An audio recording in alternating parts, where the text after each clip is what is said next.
Washington, a giant Soviet bomber stands poised for flight. Her passenger, Soviet Commissar Molotov. He came for a week of conferences with President Roosevelt. Secretary of State Hull and Ambassador Litvinov are on hand to see him leave. In London, he signed a new 20-year Anglo-Russian alliance. Here, he reached understandings on opening a second European front. The war's best-kept secret. Not until Mr. Molotov was safely back in Moscow was his visit revealed.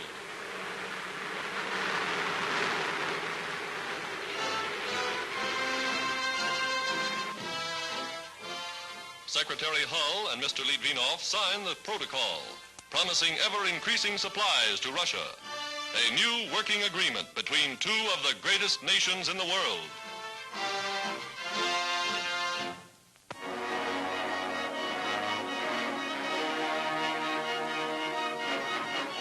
Grand Coulee Dam, newest monument to American engineering genius, and a mighty weapon in the battle of war production. Today, the giant power plants, biggest in the world, begin to hum as for the first time the spillways begin to flow. A waterfall higher than Niagara, 1.5 million gallons every second.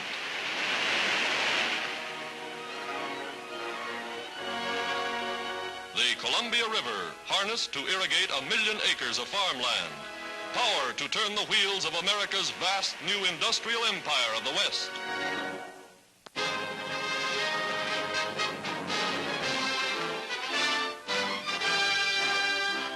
At the White House, a Marine Guard of Honor for George II, King of Greece.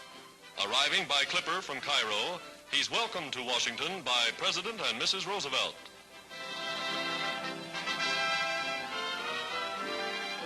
Cabinet members meeting the fighting king fresh from the battlefields of Africa.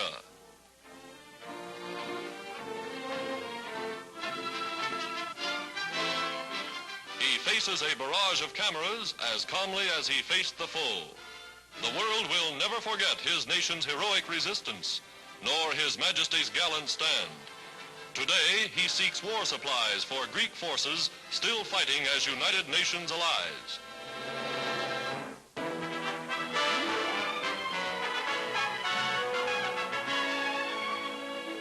America solves a problem of the home front.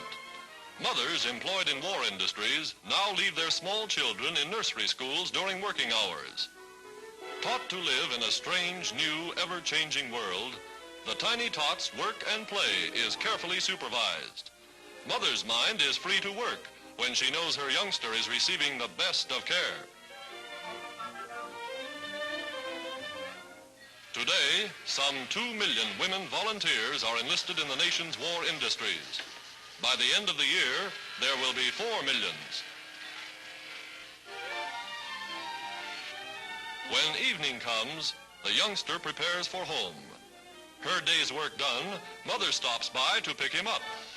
America safeguarding the health and welfare of its young, while mother helps win the war.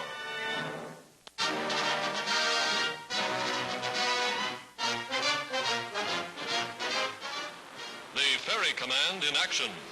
American bombers arriving at a transfer point in Canada, aerial crossroads of the world. United States Army pilots turn the ships over to a Royal Air Force crew for the long trip overseas.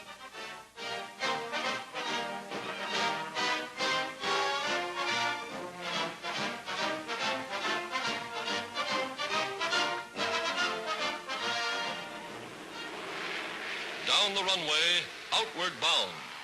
Canada, Britain, and the United States launching the greatest sky offensive the world has ever seen.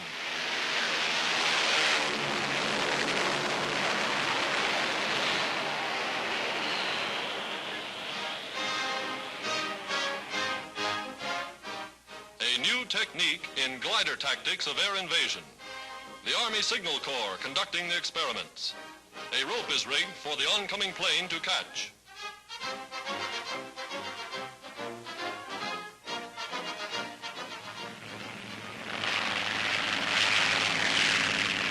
Here's how it's picked up without the towing plane having to land.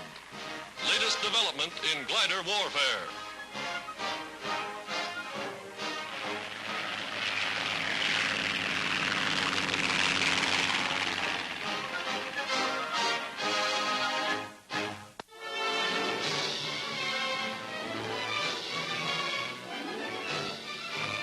America, land of abundance, learns to mobilize its waste, to save its scrap, to provide more metals for war. Tin cans, collected in one citywide salvage drive, total more than 1 million pounds. A 55-carload contribution to the United Nations war effort. When processed, these cans will provide 11,000 pounds of pure tin, thousands of pounds of copper, both vital metals in the production of armament.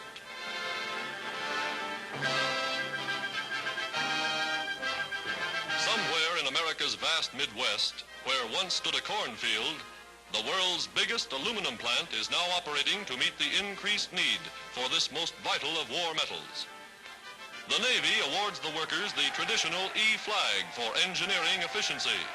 Highest possible testimony that industry is doing its job speedily and well. So huge is the plant, motor cars hurry workers and parts from one end to the other. Humming 24 hours a day, the giant mill consumes huge bars, reducing them by chemistry, electricity, and metallurgy into aluminum ingots, which subsequently are rolled into long, thin, tough sheets of silvery metal.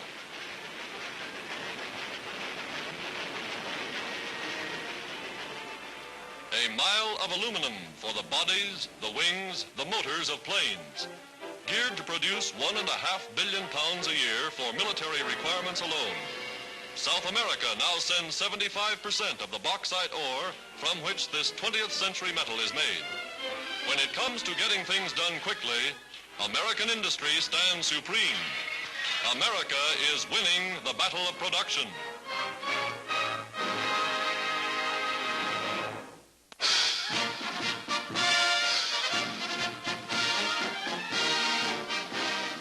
America at war.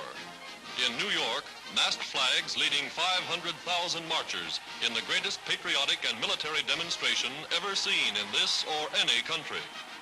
Flags of the United Nations, signifying the unity of the 28 countries aligned against the Axis.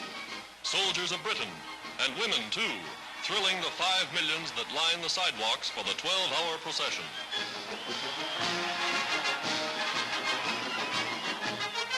Princess Martha of Norway taking the salute as doughty British sailors swing down Fifth Avenue. The King of Greece, Philippine President Manuel Quezon, a nation anxious to reveal its ever-increasing strength.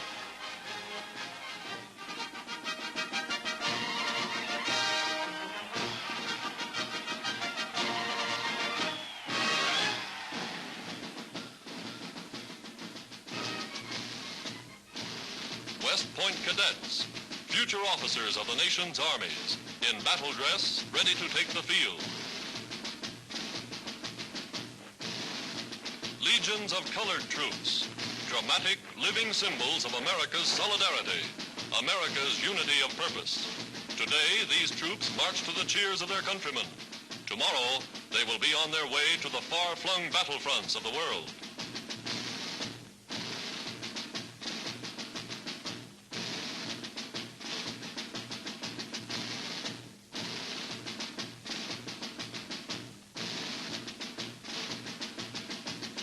Tanks, mechanized equipment, to give New Yorkers a sample of the weapons it takes to fight a modern war.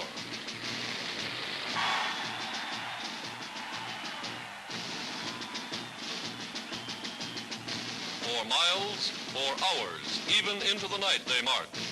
Workers in armament industries joining the procession, the home front organized for war. All America on the march, flying the battle flag that has never known defeat.